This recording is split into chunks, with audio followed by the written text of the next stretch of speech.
भारतीय अनुसूचित जनजाति बेसिक शिक्षक महासभा के प्रांतीय अध्यक्ष बीसमपाल सिंह के नेतृत्व में महासभा के प्रतिनिधि मंडल ने उत्तर प्रदेश के पत्रांक दिनांक 14 जनवरी 2026 का अवलोकन कर कैडराइज्ड पदोन्नति करने की मांग को लेकर दिनांक 3 फरवरी दिन मंगलवार को बीएसए आगरा जितेंद्र कुमार गौड़ को ज्ञापन सौंपा है। SC/ST बेसिक शिक्षक महासभा का आरोप है कि कुछ लोग नियमों के विरुद्ध जाकर पहली नियुक्ति को आधार मानकर शिक्षकों की पदोन्नति कराना चाहते हैं, लेकिन उत्तर प्रदेश बेसिक शिक्षा परिषद इलाहाबाद के पत्रांक संख्या 86, 88, 38 2009-10 दिनांक 15 जनवरी 2010 के आदेश में आदेशित किया गया है कि पदोन्नति हेतु वरिष्ठता का निर्धारण शिक्षक कर्मचारी की मौलिक नियुक्ति अथवा मौलिक रूप से पदोन्नति तिथि से निर्धारित की जाएगी। महासभा के प्रांतीय अध्यक्ष बीसमपाल सिंह नीरूवाला, प्रांतीय संयुक्त मंत्री जिला महासचिव हाकिम सिंह ने कहा कि हाई कोर्ट और बेसिक शिक्षा परिषद के आदेश का पालन कर नियमानुसार वरिष्ठता के आधार पर पदोन्नति की जाए। हम पूर्व में भी जिला विशेषाधिकारी महोदय को 8 जनवरी को ज्ञापन दे चुके हैं, जिसमें हमारी मांग ये थी कि आपके द्वारा जो इंचार्ज प्रधान अध्यापक की वरिष्ठता जारी की गई है वह जो है नियमों के विपरीत है। उसमें नियमों के आलोक में आप वरिष्ठता सूची जारी करें। उसके क्रम में बीएस साहब ने अभी 27 जनवरी को वरिष्ठता सूची जारी की है, जो बेसिक नियमावली का नियम है, शासनादेश हैं, माननीय हाईकोर्ट के आदेश हैं। उसके क्रम में ही बीएस साहब ने अभी सूची जारी की है, लेकिन उसमें कुछ आंशिक त्रुटियां हैं। जैसे मृतक आश्रित का अनटेंट से उनकी सीनियरिटी बना दी गई है, जबकि वो टेंट से बननी है। साथ ही साथ जो अंतर जनपदी से जो टीचर आए हैं उनकी सीनियरिटी यहाँ के आने की डेट से बननी है, वहाँ से बना दी है।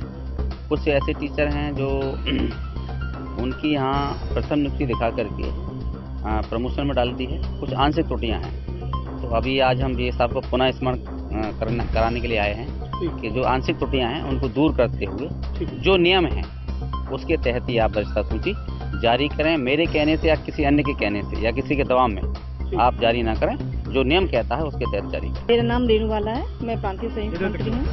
हम लोगों की जो मांग है वो ये है कि अभी तक जो कैडर के हिसाब से बनता आया है वरिष्ठता सूची, और वो कैडर के हिसाब से बने, क्योंकि मौलिक नियुक्ति के अनुसार ही अभी तक बनता चला आया है। और बेसिक नियमावली यही कहती है कि मतलब ये कैडर से ही बनना चाहिए। तो ये जो अभी निकली थी लिस्ट, वो कैडर से निकली थी, लेकिन बाद में इन लोगों ने संशोधित करके फिर वो प्रथम नियुक्ति तिथि से निकाल दी। आंशिक त्रुटि के लिए भी बीएस साहब से बात करने के लिए हम लोग यहाँ उपस्थित हुए। मेरा नाम हाकिम सिंह है। आज जैसा कि हम लोग यहाँ पे जो है वरिष्ठता सूची जो जारी की गई है उसमें कुछ आंशिक त्रुटियाँ हैं, उसी के प्रपक्ष में हम बीएस साहब को स्मरण कराने के लिए आए हुए हैं। और हम चाहते हैं कि जो नियम और सिद्धांत के अनुसार सूची पारदर्शिता से बने, जिससे हमारे सभी भाइयों का उसमें भला हो सके। लगभग इसमें हमारे जो काफ़ी लोग पीड़ित हैं, 100-200 लोगों की स्थिति ऐसी है जिसमें किसी की जो है नियुक्ति तिथि के आधार पर, किसी की जो है जॉइनिंग के आधार पर इस तरह से बना दी गई है।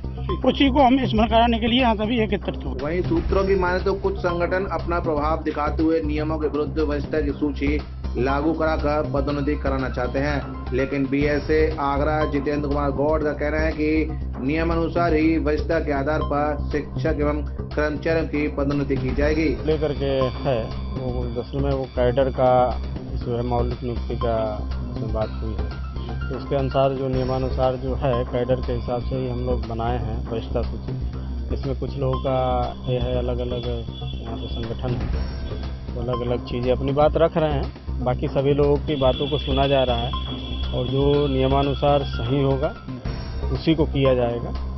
और अन्य जनपदों में भी सूची बन चुकी है और उसमें आपत्ति भी मांगी गई है, आपत्तियाँ कुछ प्राप्त हुई हैं, तो उसको आपत्तियों का निराकरण किसी का वरिष्ठता को लेकर के जो भी इशू है उसको हम लोग जल्दी सॉल्व करते हैं और फाइनल सूची जारी करेंगे।